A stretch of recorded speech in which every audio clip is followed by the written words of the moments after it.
আসসালামু আলাইকুম বন্ধুরা, সবাইকে ওয়েলকাম জানাচ্ছি software testing Bangla tutorial YouTube চ্যানেলের নতুন একটি ভিডিওতে। আশা করি সবাই ভালো আছেন এবং সুস্থ আছেন। বন্ধুরা, আজকের ভিডিওতে আমরা আলোচনা করব generic skills helpful to testers, মানে টেস্টারদের জন্য কী কী ধরনের স্কিলস হেল্পফুল হয়, how not to be the bearer of bad news, কিভাবে মানুষ আপনাকে খারাপভাবে নেবে না, এভাবে চিন্তা করবে না যে এই লোক তো শুধু খারাপ নিউজ নিয়ে আসে, ওয়ার্কিং অ্যাজ এ টিম, এবং কিভাবে আপনি একজন ভালো গুড টিম প্লেয়ার হতে পারেন। যারা আমার এই ভিডিও সিরিজগুলো আইএসটিকিউবি এক্সামের প্রিপারেশন হিসেবে ইউজ করছেন তাদের জন্যও আজকের টিউটোরিয়ালটি হেল্পফুল হবে। সো চলুন আমরা মূল টপিকে চলে যাই। একজন সফটওয়্যার টেস্ট ইঞ্জিনিয়ার অথবা সফটওয়্যার কোয়ালিটি অ্যাসুরেন্স ইঞ্জিনিয়ার হিসেবে আপনাকে অবশ্যই কিছু গুণাবলী বা কিছু স্কিলস থাকতে হবে। তার মধ্যে হলো টেকনিক্যাল স্কিলস, রিস্ক অ্যানালাইসিস করার স্কিলস এবং টেস্ট প্ল্যানিং করার স্কিলস। এই সবগুলোই মূলত টেকনিক্যাল স্কিলসের মধ্যে পড়ে, এগুলো অবশ্যই আপনাকে থাকতে হবে। পাশাপাশি আপনাকে কিছু জেনারিক স্কিলও থাকতে হবে, যেমন ট্রুনেস অ্যান্ড অ্যাটেনশন টু ডিটেলস। এইটি আপনি যদি সফটওয়্যার কোয়ালিটি অ্যাসুরেন্স হিসেবে বা সফটওয়্যার টেস্টার হিসেবে নিজের ক্যারিয়ার গড়তে চান, তাহলে সবচাইতে ইম্পর্ট্যান্ট একটা জিনিস ডিটেলসের প্রতি মনোযোগ দেয়া।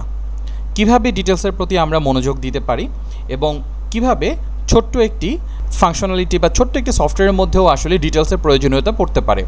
ফর এক্সাম্পল, আমরা কোনো একটি সফটওয়্যার নিয়ে কাজ করছি যেখানে 2+2 বা 2+2 এইটা আমাদেরকে একটা আউটপুট রেজাল্ট দেয় এবং সেটা দেয় হলো 4.0। সো হিসাবে আমরা যখন এটাকে টেস্ট করব, আপনার কাছে এটা কারেক্টই মনে হবে, কারণ 2 আর 2 যোগ করলে তো 4ই হয়। এখানেই হলো ট্রুনেস এবং অ্যাটেনশনের বিষয়টা রয়েছে। দেখুন, আমি কিন্তু 2 আর 2 দুইটা ইন্টিজার নাম্বার মানে হলো যেখানে কোনো দশমিকের পরে কিছু থাকে না। এটা হলো একটা ইন্টিজার নাম্বার 2 এবং এটাও হলো একটা ইন্টিজার নাম্বার। এই দুইটা ইন্টিজার নাম্বারকে আমি যখন যোগ করছি, হিসাব অনুযায়ী আমার একটা ইন্টিজার নাম্বারই পাওয়ার কথা ছিল, কিন্তু সফটওয়্যারটা হয়তো বা এমনভাবে ডেভেলপ করা হয়েছে এটা আসলে একটা ডেসিমাল নাম্বার দিচ্ছে। ডেসিমাল নাম্বার হলো মূল সংখ্যার পরে দশমিক দিয়ে আরও কিছু সংখ্যা থাকে। ক্যালকুলেশন অনুযায়ী এটা কিন্তু কারেক্ট, কিন্তু আমাদের রিকোয়ারমেন্ট আসলে কিভাবে ছিল, রিকোয়ারমেন্ট আসলেই 4.0 হিসেবে দেখানোর কথা ছিল কি না, এই বিষয়গুলো আমাদেরকে থরলি এবং খুব মনোযোগ সহকারে দেখা উচিত। এবং এই স্কিলসটা যখনই আপনি কোনো সফটওয়্যারকে টেস্ট করবেন বা কোনো কিউয়ের কাজ করবেন, এই থরনেস এবং এই অ্যাটেনশনটা খুবই আসলে ইম্পর্টেন্ট। জেনারিক স্কিলসের মধ্যে আর কি রয়েছে, যেমন অ্যানালিটিক্যাল অ্যান্ড ক্রিটিক্যাল থিঙ্কিং, এটা অবশ্যই প্রয়োজন।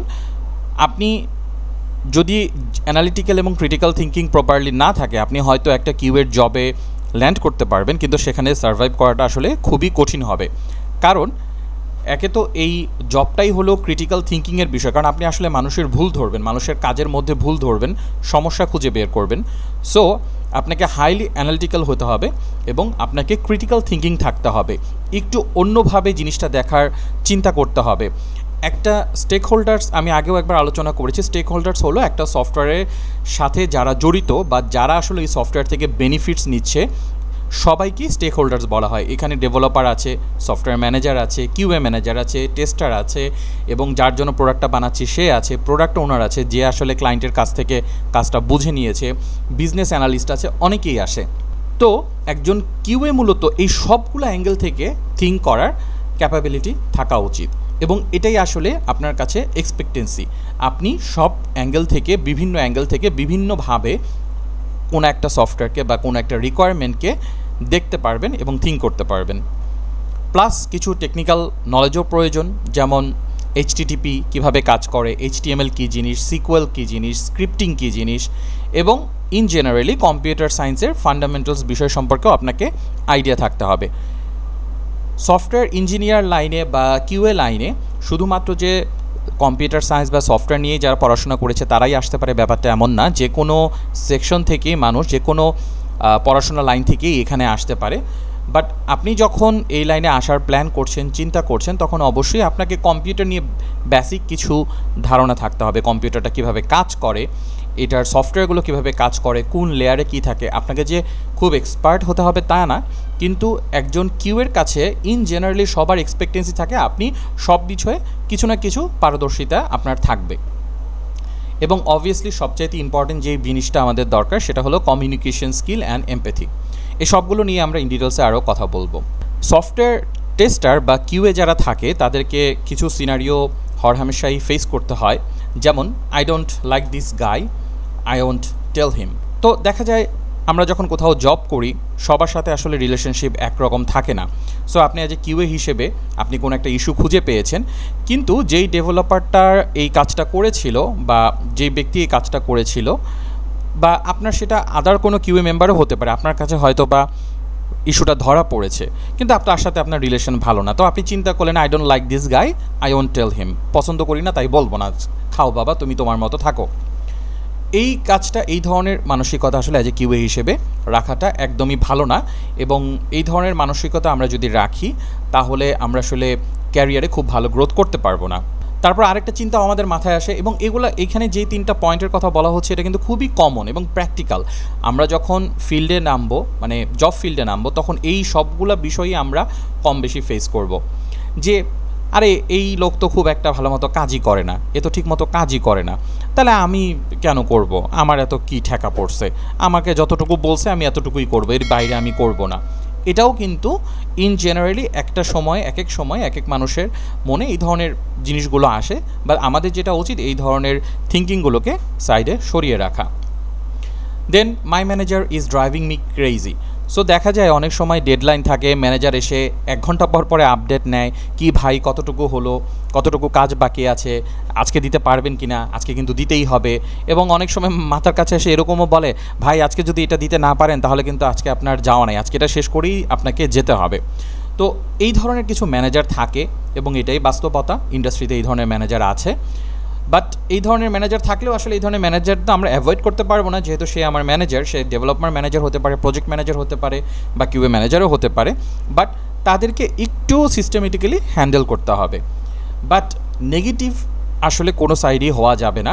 অলওয়েজ পজিটিভ থাকা একজন সফটওয়্যার টেস্ট ইঞ্জিনিয়ার অথবা কোয়ালিটি ইঞ্জিনিয়ারের জন্য অনেক ইম্পর্ট্যান্ট।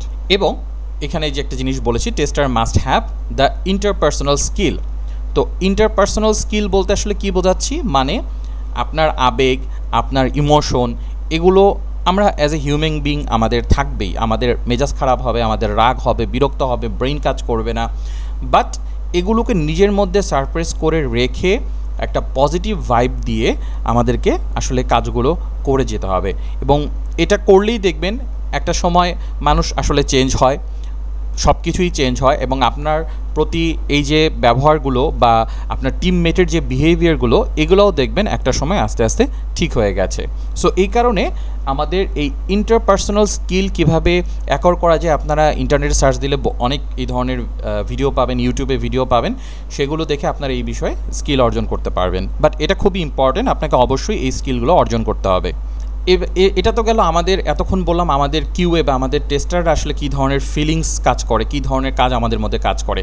আমাদের প্রতিও কিন্তু মানুষের ফিলিংস বা দৃষ্টিভঙ্গি বিভিন্নভাবে কাজ করে।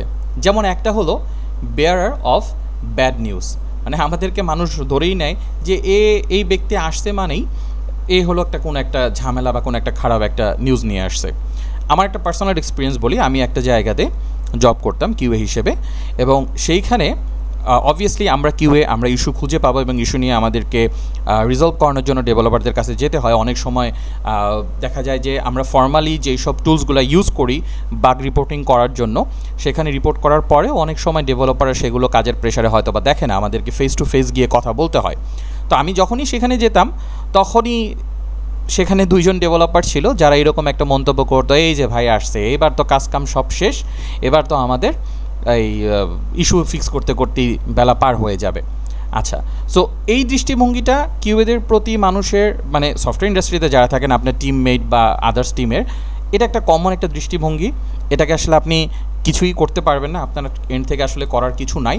বরঞ্চ এটাকে আমি পার্সোনালি পজিটিভলি দেখি এবং আপনাদেরও আমি সাজেস্ট করবো পজিটিভলি দেখার জন্য। ব্যাড নিউজ বেয়ার করাটা কিন্তু আসলে ফুললি ব্যাড না, কারণ যে দেখা গেল আমরা আসলে কি চিন্তা করি আজ কিউএ থেকে, যে I found a bug, let's fix before it's shift. এবং এটা কিন্তু আসলে হওয়া উচিত। কাস্টমারের কাছে বা ক্লায়েন্টের কাছে যখন প্রোডাক্টটা চলে যাবে, ইস্যু সহ চলে যাবে, তার চাইতে এই ইস্যুটা যদি আগেই ধরা পড়ে এবং আগেই যদি আমরা সলভ করে ফেলতে পারি, তাহলে কিন্তু এটা বেশি ভালো এবং মোর অ্যাপ্রিসিয়েটেড। কিন্তু অনেক সময় আসলে যেটা হয় যে এটা আসলে হিউম্যান বিং হিসেবে, এবং এটা ইন্ডাস্ট্রিতে খুবই কমন, এটা খুবই প্র্যাকটিক্যাল একটা এক্সাম্পল, যে I made a mistake, it's minor and insignificant.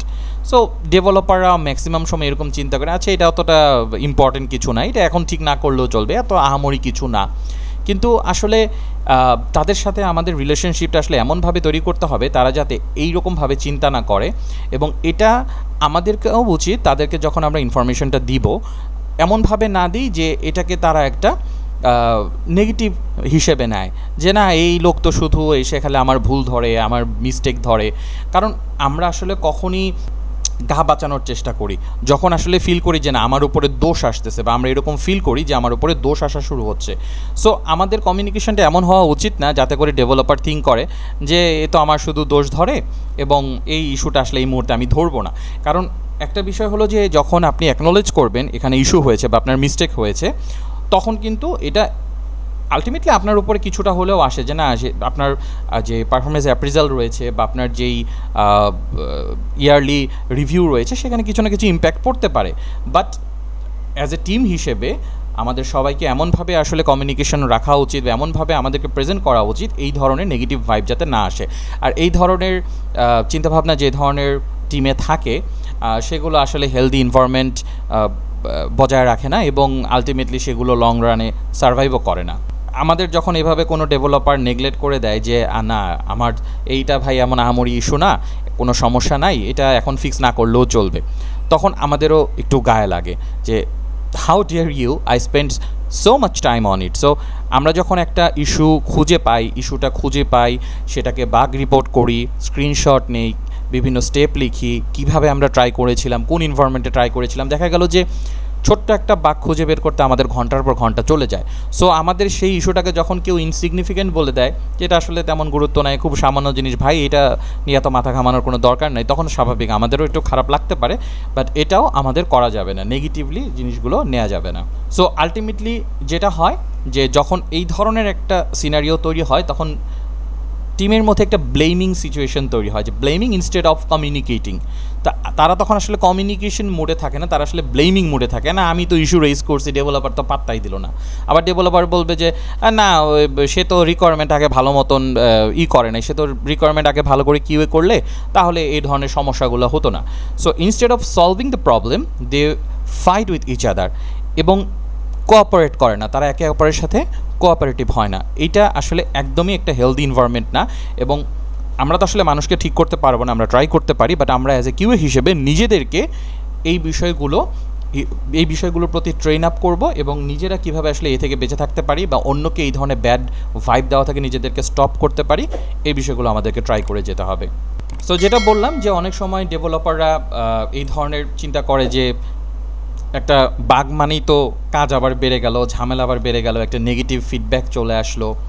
আবার কিছু কিছু ক্ষেত্রে দেখা গেল যে না আপনি খুব ভালো কিউএ, আপনি খুব ভালো টেস্ট করেন, কিন্তু আপনি এমনভাবে আসলে বাগগুলো রিপোর্ট করেন বা এমনভাবে এক্সট্রা লেভেলের থিঙ্কিং করেন যেইটা আসলে মানুষ বুঝতেই পারে না ঠিকমতো, বা ওইটাকে মানুষ একটু বিরক্তির চোখে দেখে, না একটু বেশি ভাব দেখাচ্ছে, একটু বেশি টেকনিক্যাল দেখাচ্ছে, একটু বেশি করছে।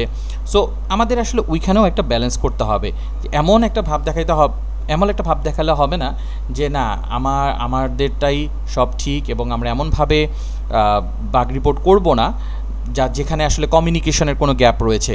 এই বাগ রিপোর্টটা অন্য কেউ যদি পড়ে তাহলে সে আসলে বুঝছেই না যে কী বলা হয়েছে, কোথায় ইস্যু।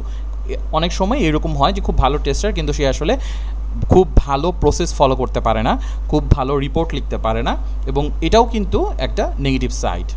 আবার কিছু কিছু এমন কিউএ রয়েছেন যারা আসলে ডেভেলপারদের ক্রিটিসাইজ করতে পছন্দ করে। কিভাবে করে? For example, the developer broke the things again. তো আমরা যখন বাগ রিপোর্ট করে কিউএরা তখন অনেকেই এইভাবে বলে যে এই জিনিসটা আবার নষ্ট হয়ে গেছে, বা পঞ্চমবারের মতন এই জিনিসটা আবার প্রবলেম হয়েছে, এই জিনিসটা কাজ করছে না। সো এভাবে যখন আমরা বলবো, স্বাভাবিক আমাদেরকে যখন কেউ বলবে ভাই 5 বার বললাম, 5 বার করার পরেও একই জিনিস বারবার হচ্ছে, আমাদের কাছে কিন্তু খারাপ লাগবে। হ্যাঁ ঠিক আছে, আমি হয়তো বুঝতে পারি নাই, আমি হয়তো কাজটা ভুল করেছি, কিন্তু 5 বার করলেন, বারবার হচ্ছে, এই জিনিস ভাই বলার কি দরকার? এটা বলে তো আসলে টিমের কাছে আমাকে একটু ডাউন করলেন। সো আমাদের ইগোতেও কিন্তু একটু হার্ট হবে। সো এই ধরনের স্টেরিওটাইপ হওয়া থেকেও আমাদেরকে আসলে নিজেদেরকে মুক্ত রাখতে হবে যতটুকু পসিবল। সো আমাদেরকে যাতে বেয়ারার অফ ব্যাড নিউজ না ভাবে, এই জন্য আমরা কি করতে পারি? We can establish A relationship with developers. So তাদেরকে আসলে তাদের সাথে খুব ভালো রিলেশনশিপ গড়ে তুলতে হবে। প্রয়োজন পড়লে যেমন আমি আমার ডেভেলপার যেই টিমমেটরা রয়েছে তাদের সাথে বাইরে যাই, চা খাই, আমরা মাঝে মধ্যে খাওয়া দাওয়া করতে যাই, পার্সোনাল কিছু যতটুকু স্পেস রেখে শেয়ার করা পসিবল সেগুলো শেয়ার করি, দুষ্টম ফাজলামো করি। এতে করে আসলে টিমের ভিতরে খুব ভালো একটা বন্ডিং এবং রিলেশনশিপ তৈরি হয়, এবং টিমের মধ্যে আসলে এমন একটা ভাইব আপনি অ্যাটলিস্ট আপনার সাইড থেকে দেওয়ার ট্রাই করবেন যে you are not the opposite side, মানে আপনি তাদের থেকে আলাদা কিছু না এবং আপনারা হলো সেম সাইডেই আছেন। সো আমাদেরকে আসলে এমনভাবে টিমকে একটা ভাইব দিতে হবে যে we are here to support the team. আমরা আসলে চাই এই সফটওয়্যারটা খুব ভালো মতো যাক, ক্লায়েন্টের কাছে একদম পারফেক্টলি যাক, যতটুকু পারফেক্ট করা পসিবল, মানে নেগেটিভ কোনো ভাইব যাতে না হয়, এবং এর জন্য গুড কমিউনিকেশনটা খুবই ইম্পর্টেন্ট। এবং একজন কিউএ হিসেবে আপনার গুড কমিউনিকেশন স্কিলটা এই কারণেই খুবই ইম্পর্টেন্ট। এবং আমরা যখন এই ধরনের গুড রিলেশনশিপ মেনটেন করব, তখন আমরা যখন বলবো I found a bug, let's fix it before it's shift, তখন ডেভেলপার চিন্তা করবে আরে ভাই আমি তো আসলে খুবই খুশি হয়েছি, I am really glad you did it. Otherwise দেখা যাবে যে ফ্রাইডেতে বসে বসে ছুটির দিন বাগ ফিক্স করা লাগতেছে প্রোডাকশনে যাওয়ার পরে। খুবই ভালো ভাই, খুবই ভালো হয়েছে, আপনি আগে আগে এটা রেজ করে দিয়েছেন। সো আমাদের যখন টিমের মধ্যে হেলদি রিলেশনশিপ থাকবে, কমিউনিকেশন যখন আমাদের বেটার হবে, তখন ডেভেলপারও কিন্তু এভাবে আজকে না হোক কালকে না হোক অ্যাট এ টাইম গিয়ে তারা এভাবে থিঙ্ক করতে স্টার্ট করবে, একটা পজিটিভলি থিঙ্ক করতে স্টার্ট করবে। সো আমরা যখন কোনো একটা বাগ রিপোর্ট করব, আমি একটু আগে বললাম যে আপনি হয়তো খুব ভালো কিউএ কিন্তু খুব ভালো বাগ রিপোর্ট করতে পারেন না, আপনার বাগ রিপোর্ট পড়ে আসলে কেউ বোঝেই না ভালো করে কী যে সমস্যা হয়েছে। সো কিভাবে আমরা আমাদেরকে ভালোভাবে প্রেজেন্ট করতে পারি? সো আমাদেরকে কনস্ট্রাকটিভ হইতে হবে, আমাদেরকে ক্লিয়ার হইতে হবে এবং ইনফরমেটিভ হইতে হবে। কী মিন করছে আসলে? যে ধরুন আপনি একটা ইস্যু পেয়েছেন যে আপনি একটা বাটনে ক্লিক করেছেন এবং পুরো সিস্টেমটা হয়তো বা ডাউন হয়ে গেছে, ওই বাটনে ক্লিক করলেই সিস্টেমটা ক্র্যাশ হয়। সো আপনি বলে দিলেন কি আপনার বাগ রিপোর্টে I clicked a button and the whole thing crashed, please fix. এইটা কিন্তু আসলে মানে এই রিপোর্ট আমি যদি আপনাদের কাউকে বলি যারা আমার ভিডিও দেখছেন, কি বুঝবেন আসলে কি হয়েছে এখানে? রাদার দ্যান দ্যাট আমরা আসলে কীভাবে বলতে পারতাম যে আমি অমুক পেজে যাই এবং অমুক পেজে এই জিনিসগুলো করি, তারপর এই বাটনটাতে ক্লিক করি, এবং এই বাটনটা ক্লিক করার সময় যদি আমি সেখানে কোনো ডেটা দিয়ে থাকি, কোনো ইনপুট ফিল্ড থাকে, আমি কী ধরনের ডেটা দিই সেটা বলি, এবং ক্লিক করার সাথে সাথে ক্র্যাশ করে নাকি একটু টাইম ডিলে করে এটা ইন ডিটেলসে বলি, কত নাম্বার পেজ বা পার্টিকুলারলি কোন মডিউলে কি এই সমস্যাটা হয়, এই ডিটেলসগুলো আমি যদি বলি, পাশাপাশি আমি যদি একটু স্ক্রিনশট দিয়ে দিই বা একটা ভিডিও রেকর্ডিং করে দিয়ে দিতে পারি, তাহলে কিন্তু এটা মোর কনস্ট্রাকটিভ হয়, ক্লিয়ার হয় এবং ইনফরমেটিভ হয়। কারণ আপনি তো খুব কষ্ট করে একটা বাগ খুঁজে বের করছেন, একটা প্রবলেম ইস্যু খুঁজে বের করছেন, কিন্তু এই ইস্যুটা যদি আপনি এরকম আনক্লিয়ার অবস্থায় কোনো একটা ডেভেলপারকে দেন, আপনি অ্যাজ এ কিউএ হিসেবে আপনার অনেক কিছুই জানা আছে, ডেভেলপারের অত আইডিয়া নাই, তাকে এটা ডিবাগ করতে গেলে বা এই ইস্যুটা খুঁজতে গেলে দেখা যাবে যে আপনার লাগছে আধা ঘন্টা, তার লাগছে 2 ঘন্টা। রাদার দেন আমরা এমনভাবে তাদেরকে প্রেজেন্ট করবো যে 2 মিনিটেই সে ইজিলি বুঝে যায়, এবং কোথায় ইস্যু সে আমার রিপোর্ট পড়েই হয়তো বুঝে যেতে পারে যে ওহো অমুক জায়গায় তো হয়তো বা কোনো একটা ফাংশন ভুলভাল কল করা হয়েছে যেটা এন্ড প্রসেস কল করে দেয়। সো আমাদেরকে খুব ভালোভাবে রিপোর্টিং শিখতে হবে। তো আমরা কীভাবে কী জিনিস আমাদের রিপোর্টিংয়ের মধ্যে আনতে পারি? আইএসটিকিউবিতে এখানে 2-1টা কোশ্চেন থাকে যে সফটওয়্যার ভার্সন কোনটা টেস্ট করা হলো সেটা আমরা বলতে পারি। Link to the relevant requirements, এটা আসলে কোন রিকোয়ারমেন্টের সাথে রিলেটেড ছিল এই পার্টিকুলার ফাংশনটা, সেটা আমরা বলে দিতে পারি। We can give a short description দিতে পারি। Concrete steps taken to reproduce the failure, তো আমরা আসলে কিভাবে এটাকে রিপ্রোডিউস করতে পারি, অন্য কেউ যদি আমার এটা রিপ্রোডিউস করতে চায় কীভাবে করতে পারে সেই স্টেপগুলো আমরা বলতে পারি। এক্সপেক্টেড রেজাল্টস, আমার আসলে কী এক্সপেকটেশন ছিল এই পার্টিকুলার কাজটা করার সময় সেটাও আমরা বলে দিব, এবং অ্যাকচুয়ালি আমরা কী পেয়েছি। অ্যাকচুয়ালি ফর এক্সাম্পল পেজটা ক্র্যাশ করছে, পেজটা একদম টোটালি ইরোড দিয়ে দিছে, 404 একটা ইরোড দিয়ে দিছে। প্লাস আমরা স্ক্রিনশট দিয়ে দিতে পারি, আমরা লগের স্ন্যাপশট দিয়ে দিতে পারি, ভিডিও করতে পারি, আরও আদার্স অনেক কিছুই করতে পারি। সো এভাবে করে আমরা খুব সুন্দরভাবে একটা বাগ রিপোর্ট তৈরি করতে পারি, যেটা আসলে অন্যান্য আদার্স, এখানে হয়তো বা 4-5টা ডেভেলপারের ইনভলভমেন্ট আছে, সবারই 1 ঘন্টা করেও যদি বাঁচে, এটা টিম ওয়াইজ 5 ঘন্টা বাঁচলো এবং এই 5 ঘন্টাটা আপনার জন্য বাঁচলো, অবভিয়াসলি আপনার জন্য এটা একটা গুড ইম্প্যাক্ট তৈরি করবে আপনার ক্যারিয়ারে। সো এটাই ছিল আমাদের মূল আলোচনা। আজকের ভিডিওটা একটু শর্টই ছিল এবং আজকের ভিডিওটার মাধ্যমে আসলে আমরা যদি আমরা আইএসটিকিউবি স্পেসিফিক করে বলি, চ্যাপ্টার 1 মোটামুটি কমপ্লিট হয়ে গেছে। দু একটা জিনিস হয়তো বা আমি মিস করেছি বা কিছু একটু এক্সট্রাও বলেছি যেগুলো হয়তো এক্স্যাক্টলি আপনার সিলেবাসে নেই। সো যারা আজকের ভিডিওতে তো পার্ট 5 হিসেবে যাচ্ছে, পার্ট 1 থেকে পার্ট 5 পর্যন্ত ভিডিওগুলো আইএসটিকিউবির যে সিলেবাস রয়েছে তার চ্যাপ্টার 1টা কভার করে। স্টিল আপনাদের যদি কোনো কোশ্চেন থাকে আপনারা কমেন্ট সেকশনে জানাবেন এবং আমি অবভিয়াসলি এখন থেকে রেগুলারলি ভিডিও দেওয়া ট্রাই করব। আসলে জব লাইফ, পার্সোনাল লাইফ সব মিলিয়ে একটা ভিডিও করতে বেশ সময় লাগে, সেটাকে এডিটিং করতে হয়, আপলোড করতে হয়, আসলে ওরকম করে অনেক সময় করে ওঠা হয় না। বাট আমি চেষ্টা করব কনসিস্টেন্টলি আমি আপনাদেরকে এই ভিডিওগুলো দেওয়ার জন্য, যাতে অ্যাটলিস্ট আমি ট্রাই করব আইএসটিকিউবির যে 6টা চ্যাপ্টার রয়েছে এই 6টা চ্যাপ্টার যাতে আমি আপনাদেরকে প্রপারলি দিতে পারি।